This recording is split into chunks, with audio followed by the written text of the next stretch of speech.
Hi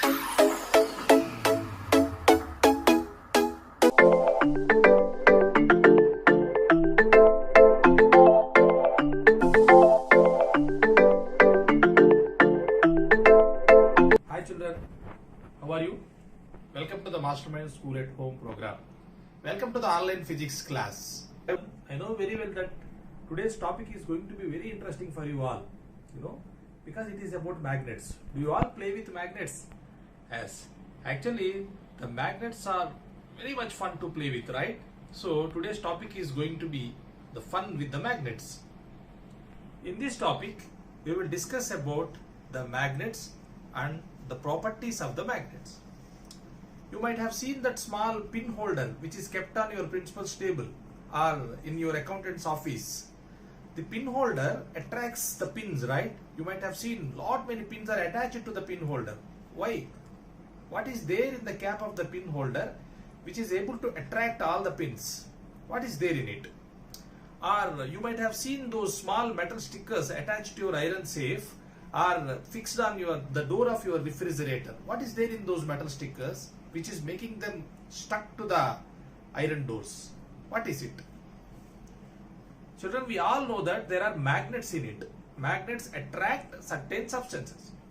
I want you to remember, not all the substances are attracted by the magnets. There are only certain set of materials which are attracted by the magnets. For example, you have iron, nickel, cobalt, steel. These are attracted by the magnets. What about the other substances? For example, rubber, branch, a piece of plastic, paper, sawdust. These things are not attracted by the magnets. Such substances which are not attracted by the magnets are known as non-magnetic substances. So all the materials can be either magnetic or non-magnetic. Magnetic substances are attracted by the magnets. In other way, the magnets attract magnetic substances. When we talk about the magnets, there is an interesting story behind the origin of the magnets. Way back, that is 2500 years before, there was an old shepherd in the Greece whose name was Magnus. He was grazing his cattle in the nearby forest, and when he was sitting on a particular rock, he could observe that the bottom of his stick, you know that these shepherds fix a metal cap at the bottom of their sticks, So he also had a big stick in his hand, to the bottom of which there was a metal cap. And when he was sitting on a particular rock, he could see that the metal cap was getting attracted to the rock. The rock is pulling the metal cap, and also his iron shoe are getting attracted towards the rock.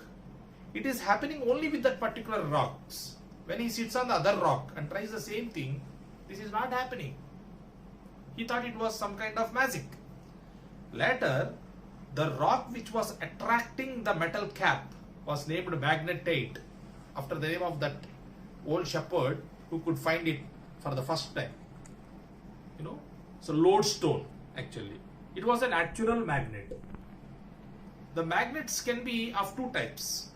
The naturally occurring magnets, which are called as natural magnets, which are obtained in the nature. Nobody made them. And artificial magnets, which are man-made magnets in different shapes.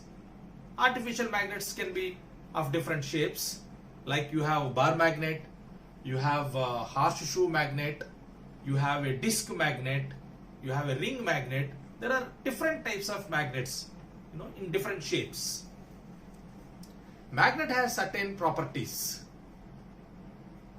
Let us do an activity.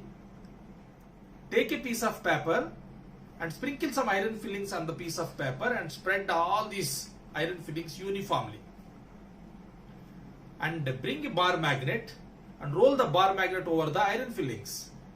You could see that maximum iron fillings get attached to the ends of the bar magnets. The ends of the bar magnets, where the attractive property of the magnet is maximum, are known as poles. Every magnet has two poles, a north pole and a south pole. It is mandatory, it is compulsory that whatever is the shape of the magnet, it has two poles, a north pole and a south pole. Can a single pole exist? Can a monopole exist? Answer is obviously no. If you cut a magnet into two pieces, each piece will have his own north and south poles again. For that matter, if you cut a magnet into any number of pieces, even the smallest piece will have its own north and south pole. That's why magnets are otherwise known as magnetic dipoles. Dipole means two poles. It cannot have single pole. So you have understood that every magnet has a north pole and a south pole. How do you know that which is north pole and which is south pole? For that, you take the help of very big magnet. That is nothing but the earth. Children, do you all know that earth is a very big magnet on which we all are staying? Yes. If you suspend a bar magnet freely with the help of a string, it makes certain number of movements and comes to rest in a certain direction. And the end of the magnet, which shows the north direction, is north pole, and the end of the magnet which shows the south direction is of course south pole. So the north pole shows the geographic north and south pole shows the geographic south. In this way you can differentiate the poles of the magnet. Children, do you all know that like poles repel each other while unlike poles attract each other? Yes. Try to do this experiment. Take two bar magnets and bring two poles near to each other. North and north will repel each other, and north and south of course will attract each other. That means we come to a conclusion that if the poles are same, that means if north and north repel, if south and south repel, if north and south they attract each other. So this is what happens with the attraction and repulsion of the magnets. With the help of magnet, you can find out what kind of material it is, whether it is magnetic or non-magnetic. For example, if you bring the magnet near a nail, it will attract the nail. The nail is made up of iron. If you bring the magnet towards a clip, it will attract the clip because the clip is made up of steel. Try to take the magnet near a spoon which you use in your kitchen. It will not attract because the spoon is made up of stainless steel. So you can differentiate the materials based on their behavior with the magnet. If magnet attracts them, you can identify which substance it is. So in that way, attractive property of magnet can be used. Children, have you ever wondered what happens in the middle of an ocean? How do they know the directions? In which direction they have to go? Because in ocean, if you see all the sides, water, water, water. You don't see anything else except water. Generally, we can find the directions with the help of sun. You all know that sun rises in the east, and if you turn towards the sun and spread your hands, your left hand side will be north and your right hand side will be south, and back you will have west, of course. So when you are in the middle of the ocean, how do you know these directions? There comes the compass. Compass is a small device in which a small magnetic needle is pivoted and which is allowed to move freely. You all know that this compass, the needle always shows two certain directions. What are those directions? You can easily guess, because the directive property of the magnet says that magnet always comes to rest in north and south directions. If the needle of the compass, the north pole of the compass needle is showing certain direction, you will come to conclusion that it is north direction. Geography shows always geographic north. In that way, the directive property is used in compass and used to find various directions. Children, here is an activity for you. List out all the substances which are available.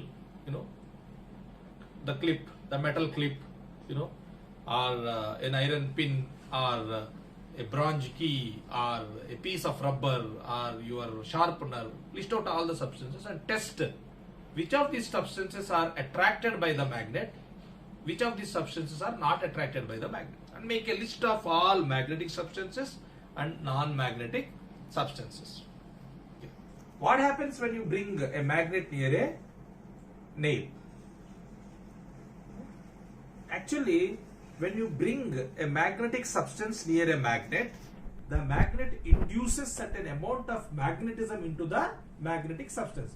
That means if you bring North Pole near a needle or near a nail, the end of the nail will become South Pole so that it can be attracted by the magnet. That means the magnet induces certain amount of magnetism into the magnetic substances which is brought near to it.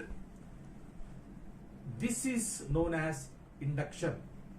This type of magnetism is known as induced magnetism. It is of course temporary. You can see it. What is meant by magnetic field? Magnetic field is space around the magnets in which its effect is felt. For example, if you take a bar magnet and keep a pin or keep a safety pin in front of the bar magnet, it will attract it. Keep on increasing the distance between the magnet and the pin. At certain distance, there won't be any effect of the magnet on the pin. That means the pin is falling outside the field of the magnet. That's why magnet is not attracting it. So there is a space around the magnet in which its effect is felt. That space is known as magnetic field.